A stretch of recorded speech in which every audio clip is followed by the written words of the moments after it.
Canarias 2.0.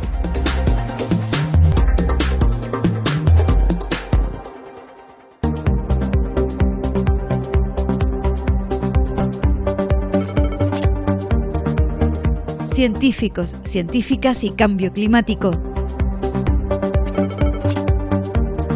Nueva especie exótica invasora en Canarias. Programa de investigación Agustín de Betancourt.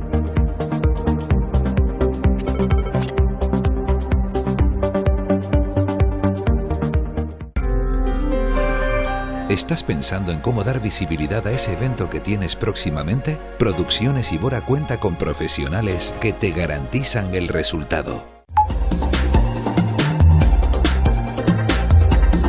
Agricultura ecológica, más sostenible y nutritiva.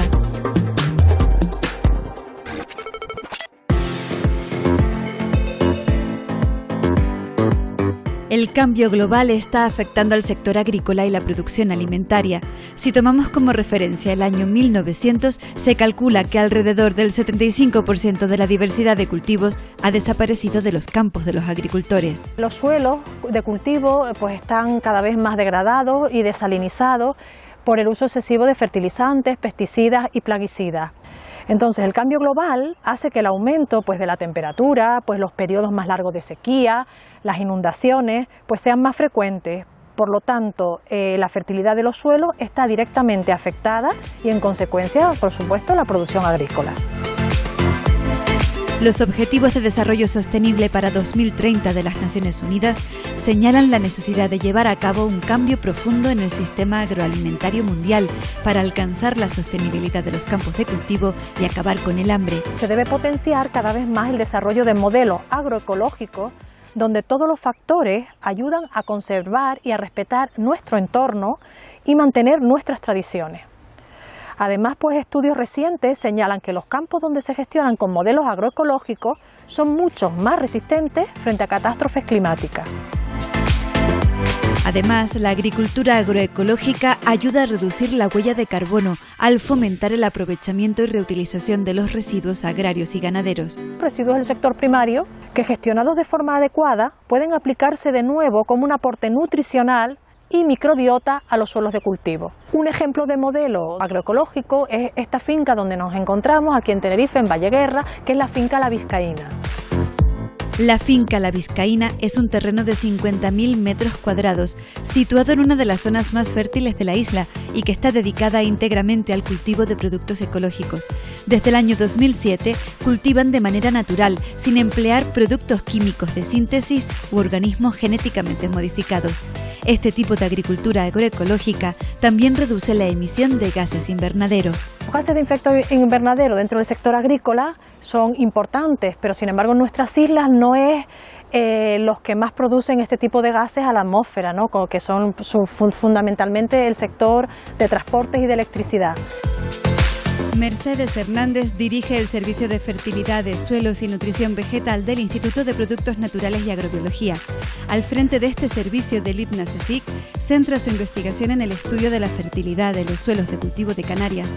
Sus estudios certifican las ventajas del modelo agroecológico. En nuestro grupo de investigación, en el año 2018, hicimos un estudio en el IPNA, en colaboración con la empresa Fanegada Medio Ambiente, en la cual estudiamos fincas de papaya y fincas de platanera que estaban tratadas con un modelo de agricultura ecológica y con un modelo de agricultura convencional.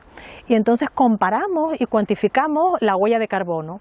Y lo que obtuvimos es que las fincas tratadas de forma ecológica, esta fue una de ellas de las que se estudió, eran sumidero de carbono. Y sin embargo las fincas tratadas con modelos más convencionales o productos de síntesis, pues aportaban gases de efecto invernadero a la atmósfera. Este estudio también demostró que las fincas agroecológicas hacen un mejor aprovechamiento del agua. Cuanto más tiempo las fincas se traten con este tipo de modelo, pues el consumo de agua va siendo cada vez mejor, porque además luego también el suelo adquiere, pues tiene un acolchado, como ocurre por ejemplo en este caso y demás, que hace que se mantenga la temperatura y la humedad del mismo. Las fincas tratadas con modelos ecológicos en estos cultivos subtropicales, platanera y papaya, el consumo de agua podemos estar hablando de un 20 o de 30% menor que las que tenían un modelo convencional. ¿Qué requisitos debe cumplir una finca agroecológica?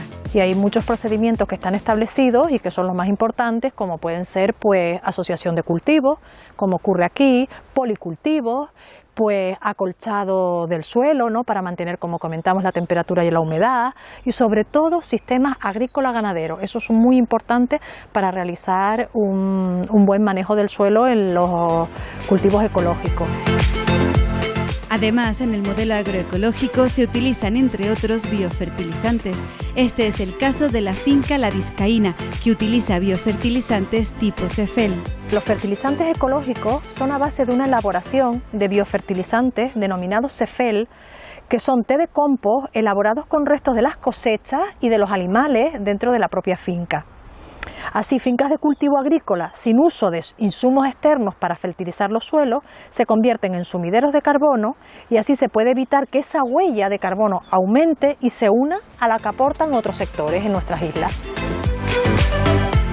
Los estudios también han demostrado que los cultivos procedentes de la agricultura ecológica son más nutritivos y tienen menos riesgo de producir enfermedades como obesidad, hipertensión o diabetes, y además generan menos alergias alimentarias e intolerancias o celiaquía. Vimos que los aguacates ecológicos tenían un mayor contenido en hierro, en fósforo y también en potasio.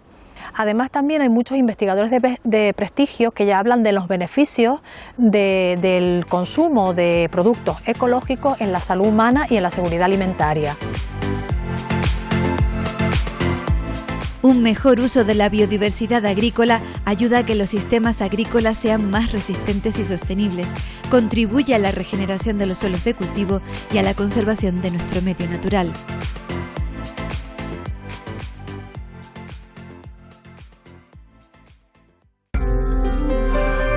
¿Estás pensando en cómo dar visibilidad a ese evento que tienes próximamente? Producciones Ibora cuenta con profesionales que te garantizan el resultado. En este momento está comenzando Horizonte Europa, que nos va a traer nuevas convocatorias, una manera nueva también de entender este programa marco que empieza. Pero también hay otras oportunidades que todavía quedan del programa marco anterior, que serían sobre todo las Open Calls, que son parte de presupuesto de proyectos en marcha que vienen que tienen como finalidad ser otorgados a nuevos participantes de esos proyectos. ¿La idea cuál es? Pues que los proyectos puedan aumentar el impacto, aumentar el uso de su tecnología, y buscan empresas que necesiten o que puedan trabajar en áreas concretas. Y a partir de ahí están surgiendo ahora mismo un montón de oportunidades que pueden permitir un poco que la espera a todo lo que viene en Horizonte Europa se haga un poco más breve. Yo creo que además hay una apuesta clara por potenciar las Open Calls a nivel canario, y yo creo que esto puede ser muy determinante para que las empresas también se familiaricen con los programas europeos, vayan entendiendo de qué manera ellas se pueden beneficiar y pueden participar en el futuro en nuevas convocatorias. Además de eso, hay muchas novedades, están surgiendo cada semana o cada mes tenemos más claro cómo van a ser estos programas, y yo creo que hay nuevas oportunidades de las que tanto Canarias como sus empresas se tienen que beneficiar. Yo creo que lo conseguiremos, ¿no?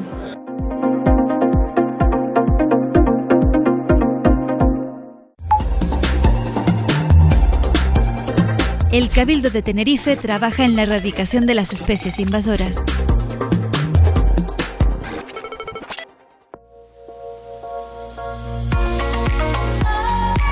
La cortaderia selloana, conocida como plumero de la pampa o plumacho pampero, se ha convertido en un problema de emergencia ecológica en muchos países del mundo, en los que se comporta como especie invasora.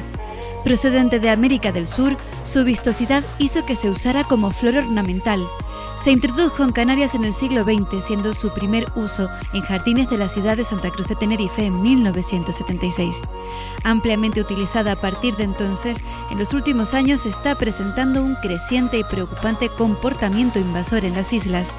Actualmente está considerada como especie exótica invasora para Canarias. La inclusión de esta especie en el catálogo español de especies exóticas invasoras implica una serie de prohibiciones genéricas como son la posesión, el transporte y la comercialización de los ejemplares vivos. La cortaderia, como vulgarmente aquí la llamamos, que es el plumacho de toda la vida, es una invasora terrible. Evidentemente ahora está avanzando por toda la vertiente norte, aprovechándose de suelos agrícolas, zonas forestales y hasta parques naturales. Cada inflorescencia produce unas 100.000 semillas. Considerando un ejemplar femenino adulto, pueden llegar a producir 1.000.000 de semillas, que dispersadas a grandes distancias por el viento o bien adheridas a vehículos, a calzado, a ropa, incluso en el pelaje de animales, si llegan a suelos en donde la germinación les es favorable, pues terminan germinando y en 1, 2, 3 años producen flores que posteriormente producen semillas y así cierran el ciclo y también consiguen expandirse por grandes territorios. La podemos encontrar pues o bien en cauces de barrancos o bien en manantiales resumaderos o en otros lugares húmedos. En Tenerife, debido al rápido avance experimentado en los últimos años, la gravedad de las consecuencias de su expansión y la necesidad de impulsar una actuación temprana han llevado al Cabildo de Tenerife a priorizar las actuaciones sobre esta especie, así como la colaboración con el IPNA-CSIC para la búsqueda de métodos efectivos para su control. El Cabildo de Tenerife actúa de forma prioritaria en los espacios naturales protegidos, donde las consecuencias de la expansión serían más preocupantes para la biodiversidad. Actualmente el plumacho pampero se localiza en terrenos desde el nivel del mar hasta los 1.000 metros, ya en el borde con la corona forestal. En este lugar vemos un ejemplo claro de cómo la planta ha ido subiendo desde los jardines de las zonas urbanas, pasando por los campos abandonados de cultivo y está llegando peligrosamente al monte. En estos momentos esto es el límite de un monte de utilidad pública y de ahí el esfuerzo que está haciendo el Cabildo en intentar frenar y contener la expansión de esta especie hacia las zonas de mayor valor natural. Producen alteraciones en la estructura de la vegetación, también producen alteraciones en la sucesión ecológica de la vegetación natural. Y bueno, como son plantas, son gramíneas tan robustas, con una macolla tan desarrollada y densa, pues producen competencia por el espacio, por el territorio y por los recursos con las especies endémicas o nativas, ¿no? También perjudican el reclutamiento de las especies de la flora canaria de nuestros ecosistemas. Por estas razones se ha convertido en una prioridad absoluta para el área de medio ambiente y en particular para la Oficina de Gestión del Parque Rural de Anaga, ¿no? Y que nos hemos puesto como objetivo la erradicación a finales de este año. La eliminación de estos ejemplares es muy costosa debido a las dimensiones y características de esta planta. Tenemos varios métodos de arranque, está el arranque mecánico y el arranque manual. En este caso, por los lugares donde está ubicada la planta, procedemos a un arranque manual, que consiste en, pues cogemos la planta, le cortamos la semilla, que la tenemos por aquí. A ver si veo algo de semilla por ahí. Cortamos la semilla, que es la que se encarga de esparcirse por los terrenos y así se va pues propagando la especie. Luego quitamos la cinta, digamos que las hojas, que pueden medir hasta 2,5 metros, con mucho cuidado porque los bordes son aserrados y producen cortes en las manos. Luego, una vez dejarla limpia, procedemos a lo que es la extracción de lo que es en sí pues las raíces. Que es todo esto que tenemos aquí, que a base de pico y llegar hasta el final de la raíz, pues logramos sacarla. El trabajo es muy duro y bastante costoso. Es por ello por lo que intentamos de que esta planta no se nos propague más a zonas más complicadas, porque aquí estamos hoy en un lugar más cómodo. Pero normalmente pues accedemos hasta lugares de 1 hora caminando y tenemos que llevarnos las raíces y las bolsas, más el equipo de trabajo, muchas veces puede ser también en vertical. Y ese es el trabajo diario que hacemos con esta planta. Se ha confirmado su presencia en muchos espacios naturales protegidos, como el Parque Rural de Anaga, Reserva Mundial de la Biosfera, el Barranco del Infierno o la Rambla de Castro. Otro gran número de ejemplares se localizan en bancales de cultivo en diferentes fases de abandono, como en estos terrenos de la zona de Ravelo, en el Sausal. Ahora mismo estamos en una parcela que hace 10 años estaría sembrada de viña o de papas, y ahora mismo es incultivable. O sea, ni un tractor podría llevarse toda esta cortadería. No podrían cultivar la tierra. Y esto a lo mejor en 10 años tendríamos todo el terreno, toda la parcela completa. Entonces el propietario cada vez perderá más terreno.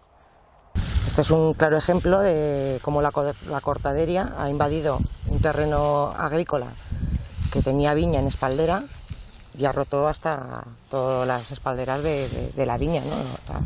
Ha atravesado los hierros y se ha quedado sin poderse reutilizar este terreno. La expansión de esta especie se da en toda la isla. Lejos del Sausal, en estos terrenos de Tegueste, se repite la misma problemática. Es que es tan invasiva que no deja, en la viña aquí la pobre intentando, se ha comido todo, ha desaparecido todas las parcelas, no se ve nada de todo lo que había en los cultivos. Te deja uno abandonada la finca 2 años y al final cuando viene, que no la puedes recuperar de ninguna manera, pues de repente había un día 1 o 2 que estaban como de viejo, que uno pensaba bueno, como que no era invasiva, que no pasaba nada, y de repente en 1 año hubo una explosión toda llena del plumero, que se ha extendido todo y se ha comido toda la parcela, y claro, es preocupante porque está todo el monte ahí pegado, están las parcelas todas de finca y va como a toda velocidad llenándose de los plumeros, y claro, con el viento se expanden para todos lados, es como muy difícil de controlar, corta, es muy grande, estas son todavía así más pequeñas y naciendo, pero hay enormes, llegan que no puede uno ni pasar. Aquí se ve la altura y estos no son muy viejos, que son más grandes que yo, y lo que cortan es una especie muy mala de mover, de manejar, porque es muy alta, muy ancha, el cepellón es súper grande y corta un montón. Si mis hijos no lo cultivan, lo que acabará haciendo es esto, el rabo de gato, el plumero, todo lleno de plumero en nada, en pocos años. La erradicación de la cortaderia selloana es, como hemos visto, muy compleja. Los ejemplares vuelven a crecer si no se eliminan de raíz y el clima de las islas permite que florezcan todo el año. Además del daño ambiental, también suponen un problema de salud pública. Este es un cepellón de cortaderia que se podó porque más adelante lo íbamos a extraer y nos hemos dado cuenta que aunque lo toques y lo desbroces, sale con más fuerza. Este en su caso ha reventado y por eso hay que extraerlos totalmente de raíz y perimetrar la zona de raíces donde está el ejemplar.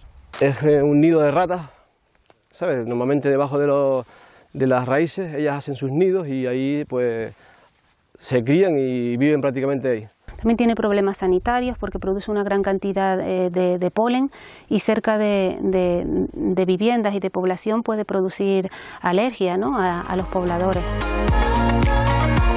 Las cuadrillas de medio ambiente del Cabildo de Tenerife han intensificado su actuación en el territorio para eliminar esta especie invasora.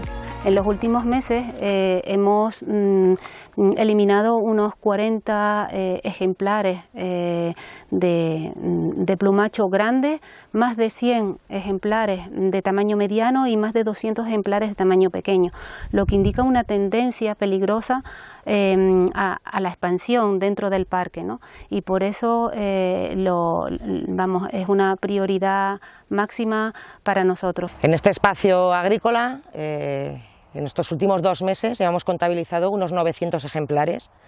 De ellos, casi 600 son adultos reproductores. O sea que es una barbaridad. Y la medida ahora mismo es manual, la medida que tenemos es erradicar uno por uno. Pero en un futuro, la mejor forma sería que cada propietario fuera ya acotando sus zonas de cortadería, porque se van a expandir rapidísimo. Va a ser un problema a corto plazo grandísimo. Es terriblemente invasora. Aquí en el caso de Taborno, que es el caso en el que nos encontramos hoy, sacaremos una biomasa de aproximadamente 2.000 kilos. Entonces es también un problema añadido para la gestión. Muchas de estas plantas crecen en terrenos privados. La implicación de los vecinos es fundamental para la aceptación y el éxito de las actuaciones de control. La respuesta de los vecinos está siendo muy positiva. Hemos hecho una campaña de concienciación grande con los propietarios que tenían estas especies en su finca, y la verdad que tenemos que agradecer a los vecinos del parque, porque la disponibilidad y el atendimiento ha sido perfecto. Nos han dado todo tipo de facilidades y la verdad que estamos concretando con éxito, ¿no?, todo lo que es las labores de control y de eliminación de esta especie. Quiero darle las gracias a los vecinos de Anaga, que nos hacen pues más fácil el trabajo, nos dejan entrar por sus huertas, por sus fincas, colaboran con nosotros en todo momento sin poner ninguna pega, e incluso nos ayudan a ubicar a otras plantas también que están pues en fincas colindantes o el vecino de al lado, y se propaga la voz, y la verdad que es una gran ayuda.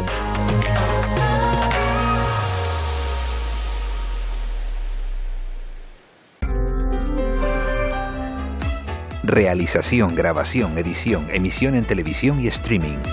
Producciones Ibora te ofrece estos servicios adaptados a tus necesidades. Cuenta con profesionales.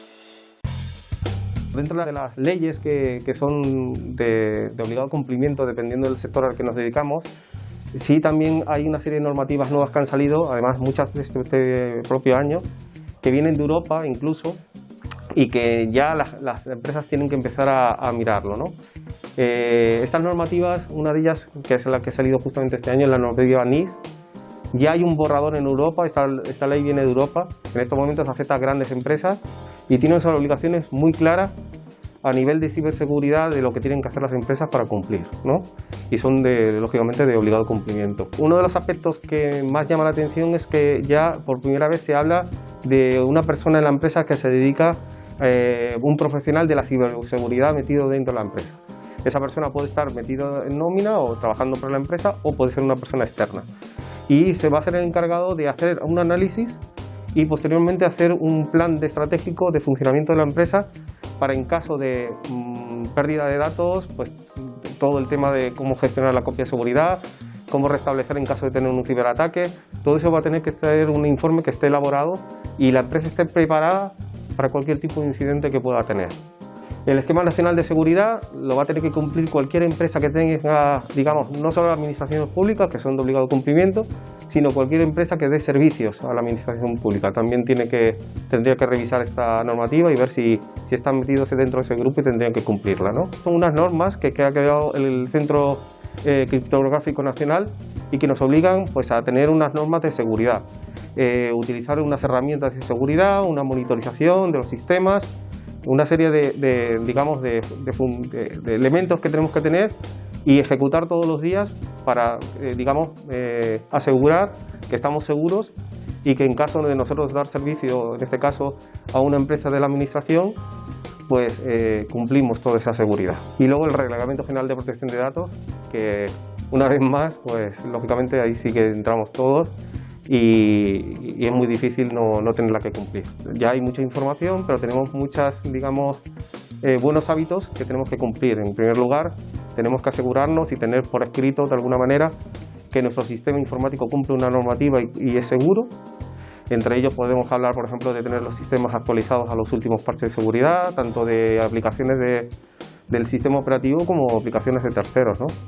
También el no dejar información encima de nuestra mesa que pueda contener datos de carácter personal, porque si nos vamos, pues alguien podría acceder a esa información, y contempla muchos tipos de, digamos, de hábitos y de normas que tenemos que cumplir para tenerlas, ¿no?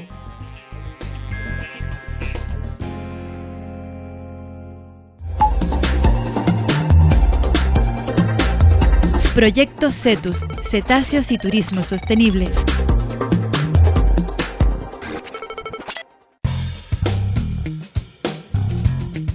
El mar es un tesoro de biodiversidad del planeta. Lo sabemos bien en Canarias, considerado un lugar de interés mundial por su diversidad marina. La vida submarina en las costas de nuestro archipiélago rebosa en variedad de especies y ecosistemas que constituyen elementos importantes no solo de nuestra ecología, sino también de nuestra cultura y economía. Las islas son un lugar privilegiado para la observación de cetáceos. Canarias está considerada el cuarto mejor lugar del mundo para observar a estos mamíferos acuáticos. La riqueza de cetáceos en nuestras aguas ha hecho florecer las embarcaciones de recreo que se dedican a la observación de estos animales con fines comerciales. Es necesario lograr que esta actividad turística sea sostenible e inteligente para proteger a estas especies. Para eso está trabajando la doctora en Biología Marina Patricia Arranz, que dirige el proyecto CETUS, impulsado por la Universidad de La Laguna y que forma parte del programa de investigación Agustín de Betancourt.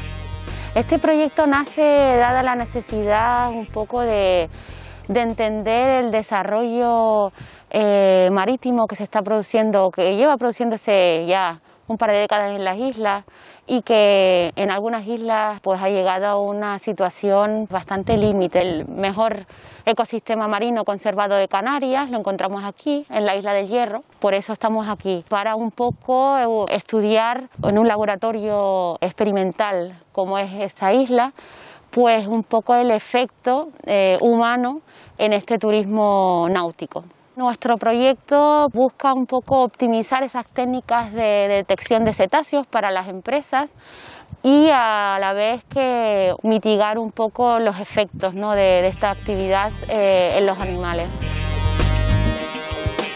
El proyecto CETUS, que responde a las siglas de cetáceos, transporte marítimo y turismo sostenible, investiga cómo afecta el ruido de los barcos a los cetáceos. Conocer cuál es la huella acústica de los barcos, porque al final estos barcos están muchas horas cerca de los animales y hoy por hoy pues no se está regulando esta emisión de ruido. Uno de los aspectos fuertes en un lugar como en el Hierro es, por un lado, caracterizar el paisaje sonoro de estas aguas, que son unas de las más silenciosas de Europa, y ver un poco la evolución ligada al turismo náutico en la zona, ¿no? Para ello utilizamos los Soundtrap, que son unos dispositivos para grabar el sonido bajo el agua, y también, además del ruido que pueda producir una embarcación, pues se utilizan para caracterizar el sonido biológico de una zona, ¿no?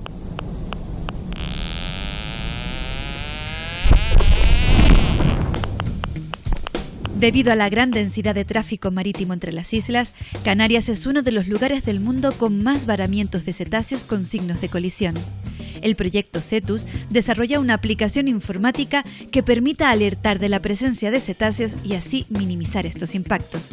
Ofrecer soluciones mediante el desarrollo de aplicaciones móviles que permitan mitigar el número de colisiones con cetáceos para los buques de transporte de pasajeros. Y además también estas aplicaciones serían de interés para las empresas de avistamiento de cetáceos, puesto que incluirían pues mapas de distribución de los animales, así como la posibilidad de registrar esos avistamientos para la gestión a nivel de la empresa. El Hierro presenta una oportunidad única para monitorizar el impacto humano en la población de cetáceos y conocer cómo afectan los barcos de avistamiento a estas especies. El objetivo es lograr que esta actividad económica sea sostenible y respetuosa con los cetáceos. Encauzar pues esta actividad de la forma más sostenible aquí en la isla, porque además está empezando. Es un sitio en el que actualmente solo contamos con un barco de bandera azul y estamos pues un poco comenzando, ¿no? Colaboramos con la empresa de Buceo El Bajón, aquí en El Hierro. Hemos estado desarrollando una labor pues de asesoría científico-técnica a la empresa, hemos estado desarrollando paquetes de recursos naturales, enfocar la actividad turística hacia más la parte educativa, el turismo científico. Los investigadores del proyecto Cetus hacen también un especial seguimiento a las poblaciones de cifios que viven en las aguas del Hierro. Aquí principalmente encontramos cifios, 2 especies de cifios, el cifio de Blainville y el cifio de Cuvier. Ambas especies también pues residen a lo largo del año en el Hierro y se alimentan y también tienen a sus crías. La peculiaridad del Hierro para los cifios es que posee unos fondos profundos muy cerca de la costa y estas especies de buceo profundo pues se pueden ver como aquí desde los acantilados donde hacemos la observación. Con la ayuda de un dron estamos tomando imágenes de las madres, de las crías, de todos los individuos de la población para poder ver el estado corporal de estos animales, la condición, si están bien, si a lo mejor no tienen el peso que correspondería, etcétera, ¿no? Entonces también nos permite hacer un seguimiento del estado de conservación de las diferentes poblaciones. El proyecto Cetus también propone que se fomente el avistamiento de cetáceos desde tierra. En lugares como Tacorón es habitual que estos animales se acerquen a la costa. La observación desde miradores tiene un menor impacto para los cetáceos y el medio ambiente. Estamos colaborando también con la administración local para desarrollar itinerarios costeros, paneles informativos sobre la posibilidad de avistar estos cetáceos, la necesidad de conservarlos. Este proyecto participa además en la iniciativa Spin Up, una actuación desarrollada por la Universidad de La Laguna a través de su Fundación General, financiada por el Cabildo Insular de Tenerife al amparo del programa Tenerife Innova 2016-2021 del Marco Estratégico de Desarrollo Insular, el MEDI, y con fondos FEDECAN, que apoya la transferencia de los proyectos desarrollados por los investigadores del programa Agustín de Betancourt de la Universidad de La Laguna. Los proyectos Agustín de Betancourt son una oportunidad excelente para acercar la ciencia a la sociedad y necesaria, porque realmente a veces los descubrimientos que realizamos los investigadores terminan pues en el laboratorio o en publicaciones científicas que no llegan a la sociedad. Y con estas convocatorias realmente pues salimos un poquito del laboratorio, nos acercamos más a las empresas, trabajamos codo a codo con ellas. Y yo creo que ellos también lo agradecen mucho que podamos ofrecerles este apoyo y esta innovación aplicada a la mejora de la sociedad, en particular de la Canaria. Agradecer al Vicerrectorado de Investigación y a la Oficina de Transferencia de Resultados de Investigación de la Universidad de La Laguna y al Cabildo de Tenerife por hacer posible estos proyectos.